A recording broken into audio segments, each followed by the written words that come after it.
Our Free and Equal segment tonight, a couple in New York State was forced by the government to host gay weddings at their farm or else risk their business being shut down. But they have found a clever way to fight back. Cynthia and Robert Gifford own a farm in upstate New York. Their farm is a popular venue for marriage ceremonies. But after the Giffords declined to host a gay wedding on their farm, the lesbian couple who had tried to rent the venue sued the Giffords for discrimination. In court, the Giffords lost.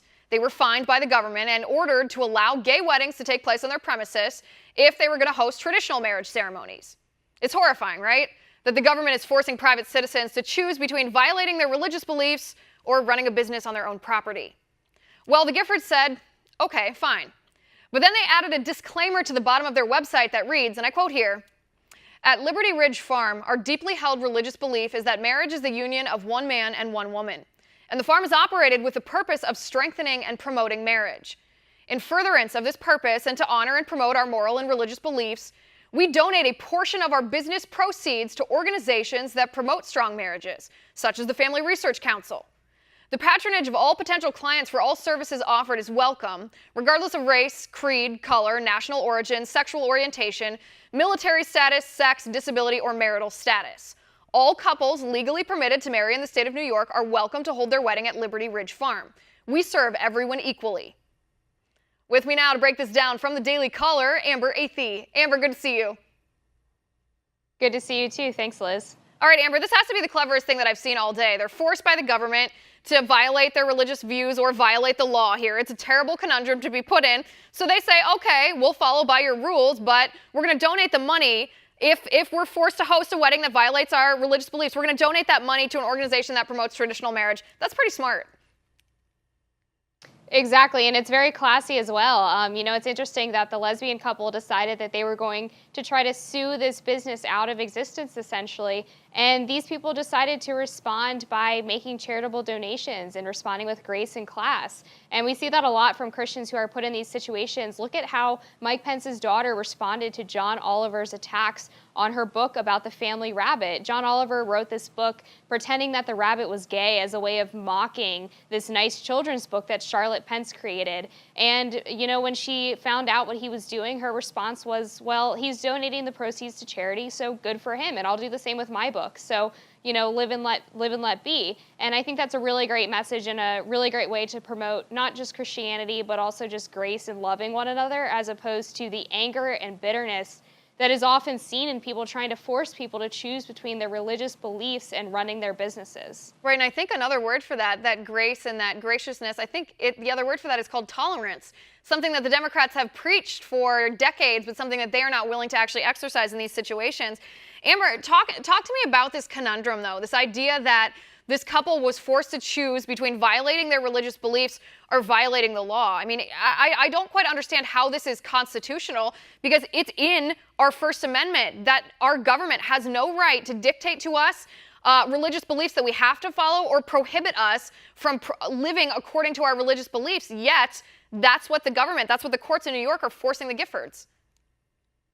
You're exactly right. And unfortunately, a lot of people view the separation of church and state as protecting the government from religion, but another vital part of its purpose is actually protecting religion from the state. And in this case, their individual religious beliefs were violated by the idea that they were discriminating against same-sex couples by opting not to marry them on their private property. And the same thing happens in all of these gay wedding cases where bakers have refused to provide cakes for gay wedding because they don't want to participate in that service, and people sue them and force them to basically choose whether or not they're going to run their business or whether they're going to uphold their religious beliefs. And it's really interesting to me that you would even want to do business with someone who doesn't agree with your beliefs anyway. If you're a gay couple and you find out that someone is opposed to the type of wedding that you want to have, why would you then want to turn around and give them your money and force them to serve you instead of taking your business elsewhere? Right, let the free market decide, unless, of course, you support a big government that serves as this sort of moral this moral dictator who forces people to live according to what the government believes instead of what the people believes too. Now, Amber, there are critics that are saying that this is the same, that this is the next the next front of the civil rights movement, that this is the same as a couple, a farm, a wedding venue that would discriminate against a couple based off of the color of their skin. How do you respond to critics who make that argument?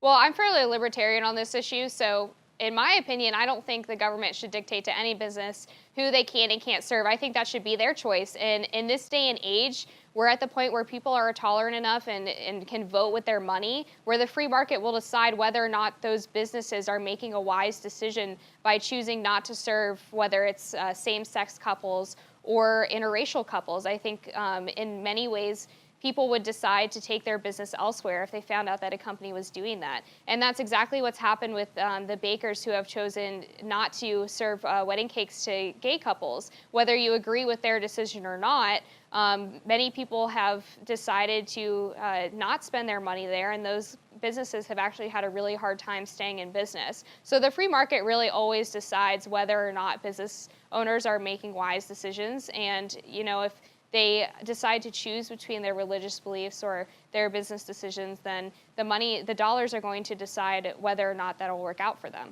Right, and I think people like me, too, see a fundamental difference between discriminating against someone based off of their race, which is obviously horribly wrong, when the service that would be provided to that person, say, you know, a Black American walking into a restaurant denied being seated at a table. Well, that action, walking into a restaurant and being served at that table, is the same action that the restaurant owner would be willing to provide to the white person. The action is the same. And that, to me, is what makes that form of racism, that form of discrimination, so incredibly wrong. The difference between that and declining to participate in a gay wedding is that the traditional Christian belief is that marriage is between one man and one woman. They see those two actions, a traditional marriage and a gay wedding, as being two fundamentally different things. They're not discriminating against the individual for their sexual orientation. They'd also decline, you know, a straight woman who wanted to come in and marry a lesbian woman. They'd decline that to her in the same way. It's not picking and choosing people.